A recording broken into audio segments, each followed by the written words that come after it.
Yo mga idol, kumusta? Mandrag mga sports, TV nga pala ating pag-usapan. Gilas Pilipinas, Justin Brownlee nakapagdesisyon balik sa Indonesia at Japet Aguilar may gustong patunayan sa lahat. Pero bago na nga yan, kung bago pa sa aking channel, huwag mong kalimutan mag-subscribe at i-click ang notification bell para like kang updated sa tinitis upload pa natin. Pero ating talakayin, una natin pag-usapan. So matapos binigyan nga ng ating national team na Gilas Pilipinas na magandang laro ng ating best import na si Justin Brownlee mga idol, mas maraming big time offer nga ang nagka-interested sa ating best import na si Justin Brownlee. Sa naging bawat role nga bilang import ni Justin Brownlee sa Gilas Pilipinas mga idol, masasabing mas kayang tapatan pa rin ni Justin Brownlee ang bawat malalakas na bansa. Tulad nga sa top 6 ranking ng Latvia mga idol, si Justin Brownlee pa rin ang dahilan kung bakit naigawang panalo nga ang Gilas Pilipinas laban nga sa ibang bansa. Mas lalo pang nagka-interested ang Indonesia na gustong ipaglaro nga si Justin Brownlee sa Indonesia mga idol bilang import.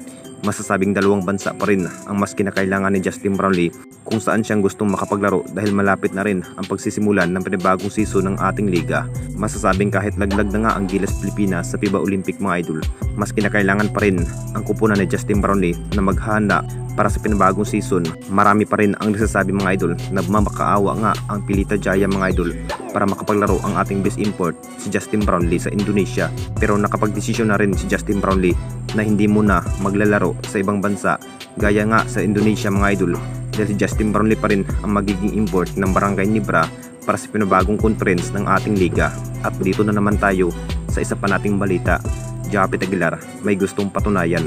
Alam naman nating lahat mga idol, si Japet Aguilar pa rin ang panibagong captain team ng ating national team na Gilas Pilipinas. Kahit hindi na nga nabibigyan ng mahabang playing time ang nasabing big man, pero makapagtala pa rin sa ating national team na Gilas Pilipinas sa naging bawat laro. Itong si Japet Aguilar mga idol, talagang may lakas pa rin bilang big man ng Gilas Pilipinas. Mas kinakailangan pa rin ang isang Japet Aguilar bilang sinted area sa Gilas. Pangalawa nga ito kay Abay Junmar Fajardo. Ito na nga ba ang pagkakataon ni Japet Aguilar na magpakitang Gilas na may lakas pa rin sa pagkikipaglaban. Kahit hindi na nga nakapagtala sa FIBA Olympic mga idol, mas pinatunayan pa rin ang ating big man na mas kaya nga tapatan ang ibang bansa tulad nga sa Brazil at Latvia mga idol.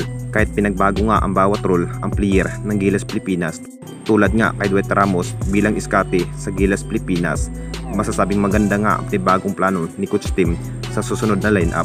Baka kunin na rin ang nasabing big man na si Justin Baltasar mga idol para sa pinabagong big man ng Gilas Pilipinas. Anong masasabi ninyo mga idol tungkol sa ating video?